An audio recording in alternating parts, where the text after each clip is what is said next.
நாம் தமிழர் கட்சிக்கு இது போதாத காலம் போல சமீப காலமாக அக்கட்சியிலிருந்து பல முக்கிய நிர்வாகிகள் வெளியேறி மாற்றுக் கட்சியில் இணைவது தொடர்கதையாகி இருக்கிறது. இதை பற்றியெல்லாம் கவலைப்படவில்லை.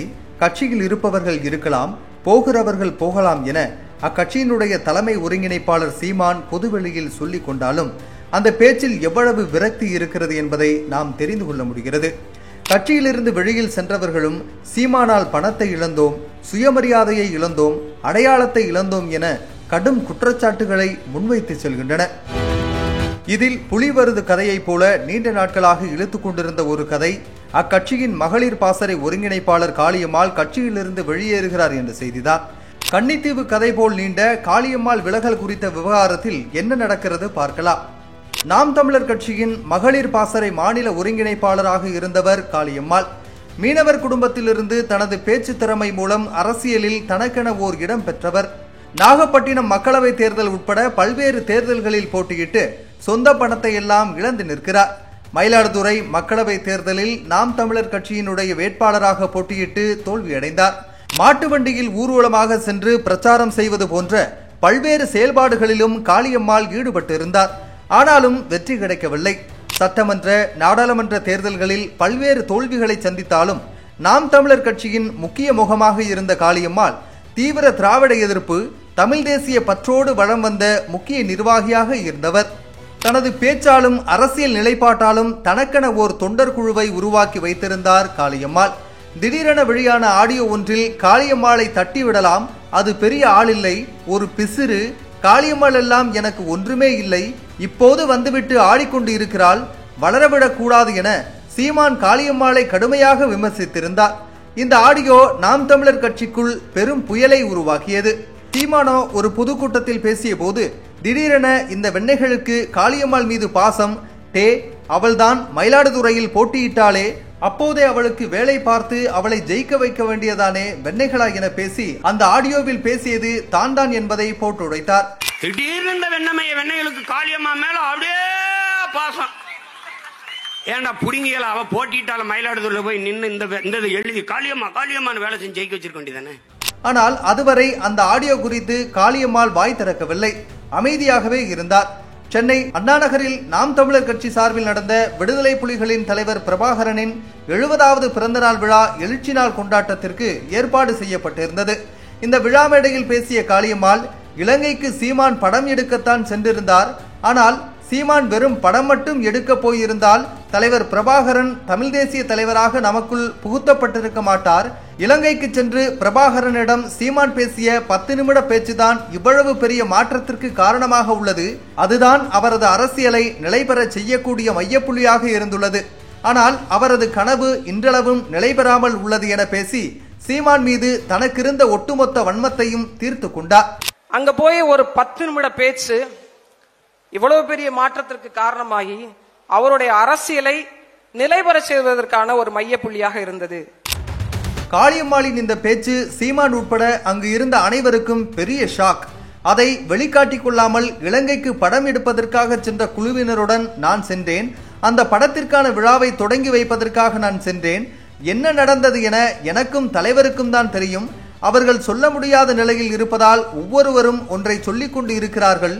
எல்லாவற்றையும் எல்லா இடத்திலும் கூற முடியாத நிலை உள்ளது. நீங்கள் தாயகத்திற்கு போய் இறங்குங்கள், என்ன செய்ய வேண்டும் என தெரிந்துவிடும், நீங்கள் செய்யுங்கள் என்றார். இறங்கினேன், தெரிந்தது, செய்தேன் என வழக்கம் போல தன்னுடைய பேச்சு திறனால் அப்போதைக்கு சமாளித்தார் சீமான். பேசிய தங்கை கூட சொல்றாங்க, நான் படம் எடுக்கத்தான் போனேன்னு எல்லாரும் ரசிச்சிருக்காங்க. இன்னும் படம் எடுக்க போனவர்கள் வேற, அந்த படம் எடுக்கிற குழுவினரை பயன்படுத்தி கொண்டு என்னை அழைத்து கொண்டு போனது வேற. என்ன நடந்ததுன்னு எனக்கும் என் தலைவனுக்கும் தெரியும், பக்கத்தில் இங்கு இருக்கிற பல போராளிகளுக்கு தெரியும். அவர்கள் சொல்ல முடியாத நிலையில் இருப்பதால் எல்லோரும் ஒன்றை சொல்லிக் கொண்டிருக்கிறார். இந்த பேச்சால் காளியம்மாளுக்கும் சீமானுக்கும் இடையே இருந்த மனக்கசப்பு வெட்ட வெளிச்சமானது. எனவே கட்சி நடவடிக்கைகளில் இருந்து கொஞ்சம் விலகியே இருந்தார் காளியம்மாள். சீமானும் காளியம்மாளை பெரிதாக எதிலும் முன்னிறுத்தவில்லை. இதற்கிடையே கட்சியின் பொதுச் செயலாளர் பதவிக்கு சீமான் மனைவி கயல்விழி நியமனம் செய்யப்பட உள்ளார் என்ற செய்தியும் அனலடிக்க அதுவும் காளியம்மாளின் மனக்கசப்பை அதிகரித்தது.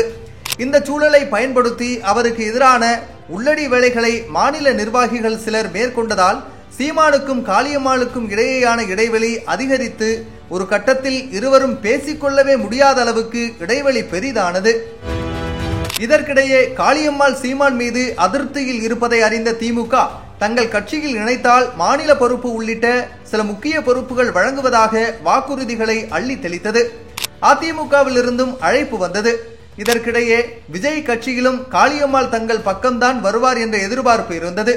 அரசியலில் தனக்கு இருக்கும் இந்த ஆஃபர்களை சரியாக பயன்படுத்திக் கொள்ள வேண்டும் என நினைத்த காளியம்மாளும் அனைத்து பக்கங்களிலும் வசதிக்கேற்ப துண்டு போட்டு வைத்தார்.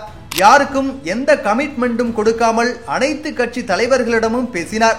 தனக்கான இடம் என்ன என்பதை உறுதி செய்து கொள்வதில் தீவிரம் காட்டினார். எங்கே நல்ல பேரம் படுகிறதோ அங்கே ஐக்கியமாகிவிட வேண்டும் என்பதில் தெளிவாக இருந்தார். இவை செய்திகளாக பொதுவெளியிலும் பரவத் தொடங்கின. ஆனால் இந்த தகவல்களை எல்லாம் காளியம்மாள் தரப்பு தொடர்ந்து மறுத்து வந்தது. இந்த நிலையில்தான் தற்போது தூத்துக்குடி மாவட்டம் மணப்பாட்டில் நடைபெற்ற நிகழ்ச்சி ஒன்றில் அழைப்புதலில் நாம் தமிழர் கட்சியின் பொறுப்பை குறிப்பிடாமல் சமூக செயற்பாட்டாளர் என குறிப்பிட்டு காளியம்மாளின் பெயர் இடம்பெற்றது. இதே நிகழ்ச்சியில் திமுக மற்றும் காங்கிரஸ் கட்சியின் நிர்வாகிகளும் பங்கேற்றனர். காளியம்மாளின் பெயருக்கு பின் நாம் தமிழர் கட்சி பொறுப்பை போடாமல் சமூக செயற்பாட்டாளர் என குறிப்பிட்டதால் அவர் கட்சியில் உள்ளாரா அல்லது விலகிவிட்டாரா என மீண்டும் ஒரு சர்ச்சை எழுந்தது. இது தொடர்பாக காளியம்மாள் தரப்பில் கேட்டதற்கு அதை உறுதிப்படுத்தும் வகையில் முதல் முறையாக விரைவில் அது குறித்த அறிவிப்பு வெளியாகும் என விளக்கமளிக்கப்பட்டது. இது குறித்து செய்தியாளர்கள் சந்திப்பில் பேசிய சீமான், இது எங்கள் கட்சிக்கு களையுதிர் காலம். நாம் தமிழர் கட்சியில் இருப்பதற்கும் விலகுவதற்கும் காளியம்மாளுக்கு முழு சுதந்திரம் இருக்கிறது என கூறியிருந்தார். சீமானின் இந்த பேச்சு தன்னை அவர் ஒரு பிசிராகத்தான் வைத்திருந்தார் என்பதை காளியம்மாளுக்கு உணர்த்திவிட்டது போல. எல்லாவற்றிற்கும் அமைதியாக இருந்தவர் கட்சியிலிருந்து தற்போது விலகுவதாக அறிவித்திருக்கிறார். அதை ஒட்டி அவர் எழுதியுள்ள கடிதத்தில், நாம் தமிழர் கட்சியில் 6 ஆண்டு கால பயணம் எனக்கு அரசியல் ரீதியாக பல அனுபவங்களை கொடுத்துள்ளது. நமக்கெல்லாம் ஒரே பெருங்கனவுதான். தமிழ் தேசியத்தின் வெற்றியும் அதனை மக்களிடம் கொண்டு சேர்த்தல் எனும் உன்னத நோக்கமும் அந்த நோக்கத்தை அடைய வேண்டும் என்ற பாதையில் நானும் இணைந்து பயணித்ததில் பெருமை கொள்கிறேன். இப்பாதை இவ்வளவு சீக்கிரம் முடியும் என கனவிலும் நினைக்கவில்லை. எனக்கு நிறைய நெருக்கடிகள் வந்த போதும் என் மீது கொண்டுள்ள நம்பிக்கையாலும் நான் உங்கள் மீது கொண்ட அன்பினாலும் எந்த முடிவும் எடுக்காமல் அமைதியாக இருந்தேன். ஆனால் இப்படி ஒரு முடிவை எடுக்க வேண்டிய சூழல் வந்துவிட்டதை எண்ணி மனம் வருந்துகிறேன். எனது இந்த முடிவு பலருக்கு வருத்தத்தை தரலாம், எனக்கும் தான் என தனது ஆதங்கத்தை வெளிப்படுத்தி நாம் தமிழர் கட்சியிலிருந்து விலகியுள்ளார். ஆனால் அந்த கடிதத்தில் அடுத்து என்ன செய்ய போகிறார் என்ற எந்த தகவலும் இல்லை. இது குறித்து நாம் விசாரித்ததில் காளியம்மாளின் டிக் லிஸ்டில் திமுக தவேக மட்டுமே இருக்கிறது என்கிறார்கள். என்றாலும் கூட கடந்த காலங்களில் திராவிட அரசியலுக்கு எதிராக கடுமையான விமர்சனங்களை காளியம்மாள் வைத்ததன் காரணமாக திமுகவுக்கு செல்வதில் அவருக்கு ஒரு தயக்கம் இருக்கும் போல. எனவே விஜயின் தவேகாவுக்கு செல்லவே அதிக வாய்ப்பு இருக்கிறது என்கிறார்கள். அங்கும் திராவிடம் இருக்கிறது என்றாலும் விஜயின் மற்றொரு கண்ணான தமிழ் தேசியத்தை ஏற்று தனது அரசியலை அமைத்துக் கொள்ளலாம் என நினைக்கிறார். அதனால் தான் விலகல் கடிதத்தில் என்றும் தமிழ் தேசியத்தை விதைக்கும் வழியில் எம் பயணம் தொடரும் என்றிருக்கிறார். திமுகவா தவேகாவா என்ற முடிவுக்காக உங்களைப் போல நாங்களும் காத்திருக்கிறோம். நன்றி, வணக்கம்.